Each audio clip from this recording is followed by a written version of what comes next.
കൊല്ലാൻ പറ്റില്ലെങ്കിൽ കാശ് കൊടുത്ത് ആളെ വെച്ച് കൊല്ലും. ഇങ്ങനെ വിളിച്ചു പറഞ്ഞു ഉറക്കെ പറഞ്ഞു. പിന്നെ അവരെല്ലാം അവരെല്ലാവരും കുറെ പേരുണ്ടായിരുന്നു. ഇവരൊരു ഗാങ്ങായിട്ടാ വന്നത്. അത് കഴിഞ്ഞപ്പോൾ അവർ പറഞ്ഞു, നിന്റെ മോള് നേരം വെളുത്ത് പഠിക്കാൻ പോളടി, ഒരു തമിഴ് വണ്ടി വന്ന് ഇടിച്ചു കൊന്ന കേസ് എങ്ങനെ തെളിയിക്കൂടിയെന്ന്. ശേഷം എത്ര നാൾ കഴിഞ്ഞിട്ടാണ് ജിഷ മരണപ്പെടുന്നത്? അന്നത്തെ ദിവസം എന്നോട് മോള് പറഞ്ഞു, തറ മണ്ണാണ്, ഒരു തട്ടുണ്ട്, ആ തട്ടയിലാണ് ഞാനും മോളൊക്കെ ഇരിക്കുകയും കിടക്കുകയൊക്കെ ചെയ്യുന്നത്. അപ്പോൾ ആ കൊച്ചു പറഞ്ഞു, അമ്മ ഒരു കാര്യം ചെയ്യും, നമുക്ക് ഇവിടെ ഇച്ചിരി ചാണാനിട്ട് വെച്ചിട്ട് കരിയോയിലും എന്തെങ്കിലും ഒരു ചൂലൊക്കെ മേടിച്ചുകൊണ്ട് വരാം. വന്നൊരു പള്ളിയിൽ പോയി എനിക്ക് ഇച്ചിരി കാശിട്ട് ഒരു പൊതി ചോറൊക്കെ മേടിച്ചുകൊണ്ട് വന്നു.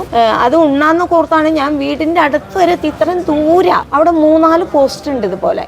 അപ്പൊ ഇതിന്റെ ഈ പോസ്റ്റിന്റെ ലൈറ്റ് സ്വിച്ച് കുത്തുന്നത് ഇവരാണ്. അതായത് ആ ഇലക്ട്രിക് പോസ്റ്റ് ഉള്ളത് അവരുടെ വീടിനോട് ചേർന്നായിരിക്കുന്നത്. അത് ഒരിക്കൽ ഞാൻ ഇത് കാണാൻ കാരണം എന്ന് വെച്ചാൽ ഈ വീട്ടിന്റെ ഈ പരിസരത്ത് നിന്ന് ചില സമയത്ത് ഇരുട്ടാക്കും. അവർ വിചാരിച്ചാൽ ആ സ്ട്രീറ്റ് ലൈറ്റ് കത്തിക്കാം, ഒക്കെ ചെയ്യാം. അന്ന് ജിഷ മരണപ്പെടുന്ന അന്ന് ചേച്ചി ഏതെങ്കിലും ഷോപ്പിൽ പോയിട്ട് അന്ന് ലൈറ്റ് ചോദിക്കുവോ? അങ്ങനെ അത് ഞാൻ പറയാലോ.